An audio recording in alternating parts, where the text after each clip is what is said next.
Kate Moss is one name that you're probably familiar with. Other than the fact that she's one of the OG supermodels from the 1990s, she's also a fashion icon, both on the runways and off of them. But that's not the only thing about her that pops up when you search her up. She's also raised a lot of eyebrows at the recent awards ceremony. In this video, we'll discuss Kate Moss's televised blunders and more. First up, here's what happened at the awards ceremony. Kate Moss is used to making heads turn, but recently, heads turned and eyebrows were raised. Not in awe, but with serious concern. Let's just say the supermodel looked like she was going through it. And by going through it, we mean she seemed off. Not with her look. Nope, she's the definition of glam. But her behavior on stage during the show. Kate presented Saint Laurent, aka YSL's Anthony Vaccarello's creative director, with the award of 2022 Fashion Innovator at the Wall Street Journal Magazine Innovator Awards that happened on November 2nd. And did she steal the spotlight, but not for the reasons you think? Now, don't get us wrong, she looked gorgeous in a sheer chartreuse gown. That's a sort of mossy green color, and paired it with silver dangling earrings and an arm piece. But while she was singing praises of her friend, Moss held onto the podium, a jittery mess as she slurred and fumbled over her words. She started the speech off with her eyes trained on her phone and paused during moments that didn't really need them. She greeted the audience and explained that ever since he'd been working at Saint Laurent, Moss knew from the very beginning that the seasoned fashion designer had an innate talent for fashion, a talent that the supermodel wanted to support and be a part of. She added that she's honored to be in Anthony's YSL family and to be his friend, and then proceeded to mess up the name of the award that she was presenting. Coming up, is Kate still struggling with an addiction? She isn't. She's actually been sober for the past 4 years. Can you believe it? That's a huge achievement. The supermodel shared that she did different things to help battle her addiction and ease into recovery. According to the International News, she started doing transcendental meditation every day, as well as wild swimming. Basically, anything even remotely new to her was immediately written into her to-do list and slowly ticked off. Now that she's sober, the heroin chic shared with Page 6 that her younger sister Lottie's dangerous coke addiction has damaged their relationship, and that she's trying to convince the 24-year-old to get help. Page 6 outlined that there have been times when Kate was straight up mortified. Picture this: Kate's head is in her hands, worried sick about what Lottie's doing with her life and her career. In fact, Lottie's addiction has gotten so bad that Kate's daughter, 20-year-old Leela Hack, won't have anything to do with her family member. Yikes! We certainly hope that Lottie gets the support and help she needs to fight her demons. We're all rooting for you. Let's look at Kate Moss's history with addiction. The 90s fashion icon became a well-known face during the supermodel era, when models were supposed to be sickly thin and partied like there wasn't going to be a tomorrow. She partied so hard that she was nicknamed Cocaine Kate after the model's coke-snorting activity made headlines on the front page of a British newspaper in 2005. But it doesn't end there. Another nickname she was given was the Tank, for the amount of vodka she could put down in one sitting.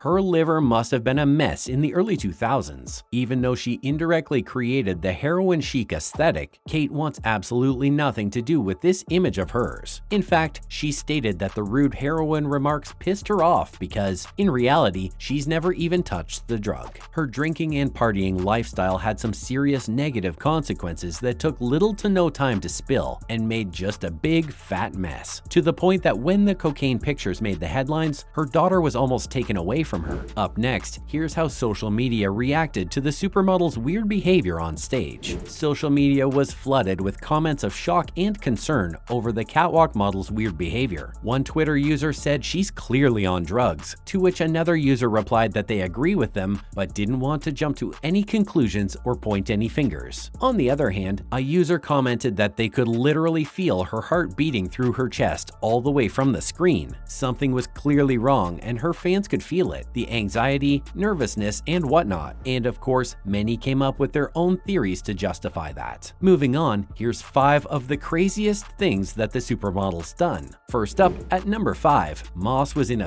with Sadie Frost and Jude Law. Kate took the breakup with Johnny Depp pretty hard. She reportedly hung out with her UK-based social circle, nicknamed the Primrose Hill Set, and that friend group was known for partying a lot. And guess who was in the heart of this social circle? None other than Jude Law and his ex-wife, Sadie Frost. And get this, according to Maureen Callahan's book, Sadie and Moss began a relationship. When Sadie's husband was put into the loop, he not only encouraged it, but wanted to be a part too. You know what people say about someone's bound to fall in love and ruin the whole thing. Callahan also shared that Kate had a habit of sleeping with her friends' boyfriends, which got to the point that Patsy Kensit actually forbade her husband, of that time Liam Gallagher, from being alone with the supermodel ever again once she heard the news of them spending the night together. Yikes! Next up, number 4. A Calvin Klein photo shoot caused her to have a nervous breakdown. Kate Moss's topless Calvin Klein photo shoot with Mark Wahlberg may have launched her career and saved the fashion house, but it was at the cost of the model's mental health. In fact, Moss shared that it was such a traumatizing experience that it made her spiral into a breakdown. Plus, Mark Wahlberg's comments about her not being attractive didn't help either. Spoiler alert, maybe don't say that the model you're working with resembles your nephew. Moving on, at number 3, she lit her rehab room on fire. Remember how we said that Moss took the breakup with Johnny Depp pretty hard? Yeah, well, it got so bad that she checked into London's Priory